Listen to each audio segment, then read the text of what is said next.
ম্যাথের পক্ষ থেকে সুস্বাগতম। চলো বন্ধুরা, পূর্বে না আজকে আমরা নবম শ্রেণীর তৃতীয় অধ্যায় 3.3 এর উৎপাদক অঙ্ক নিয়ে আলোচনা শুরু করি। তোমরা দেখতে পাচ্ছ অলরেডি আমরা বোর্ডে দুটো গাণিতিক সমস্যা তুলে রেখেছি।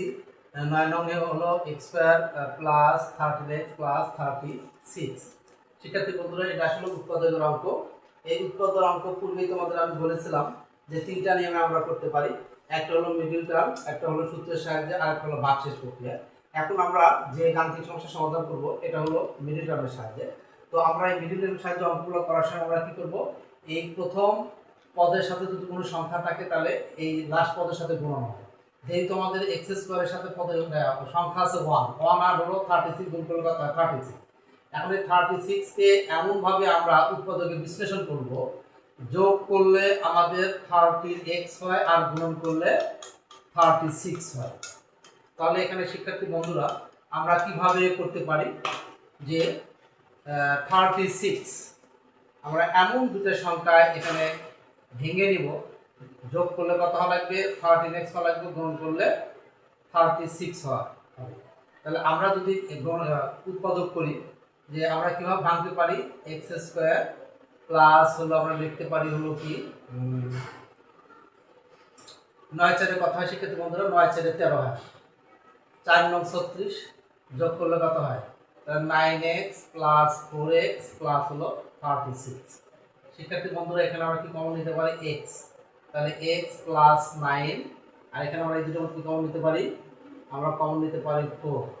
তাহলে কমন মানে কি 4 দ্বারা এটাকে ভাগ করে এটাকে ভাগ করা, তাহলে 4x কে 4 দ্বারা ভাগ করলে কি থাকে x প্লাস 4 9 36। এখন আমরা x প্লাস 9 এই এক কমনের একটা আমরা লিখতে পারি, আর কি লিখতে পারি এই x প্লাস হলো 4। এটাই আমাদের অ্যানসার। আশা করি শিক্ষার্থী বন্ধুরা তোমরা বুঝতে পারছো।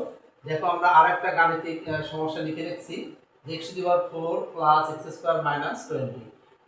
এখানেও ঠিক সেম এটার মতো করে আমরা এই 20 কে এমন দুটো সংখ্যায় আমরা বিভক্ত করে নিব, উৎপাদক বিশ্লেষণ করে নিব।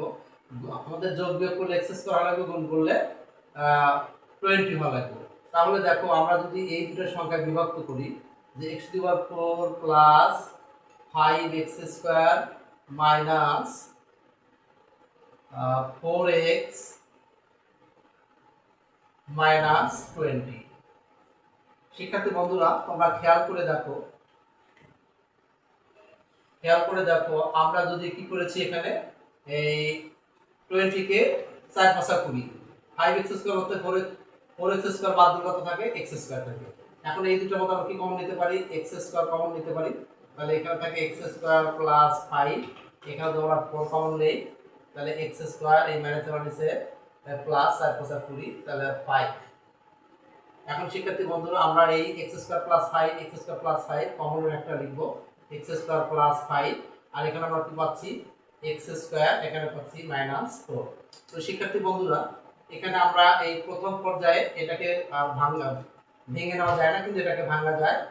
x স্কয়ার এখানে 2 হোল স্কয়ার, তার মানে এটা স্কয়ারের সূত্র পড়ছে। তাহলে x স্কয়ার প্লাস 5, এখানে x প্লাস 2 x মাইনাস 2, অর্থাৎ a স্কয়ার মাইনাস b স্কয়ারের সূত্র। আশা করি শিক্ষার্থী বন্ধুরা তোমরা বুঝতে পারছো এবং সুন্দর করে অঙ্ক দুটো খাতায় তুলে নিয়েছো। বোঝা এবং খাতায় তুলে নেওয়ার জন্য তোমাদের অসংখ্য ধন্যবাদ। আল্লাহ হাফেজ।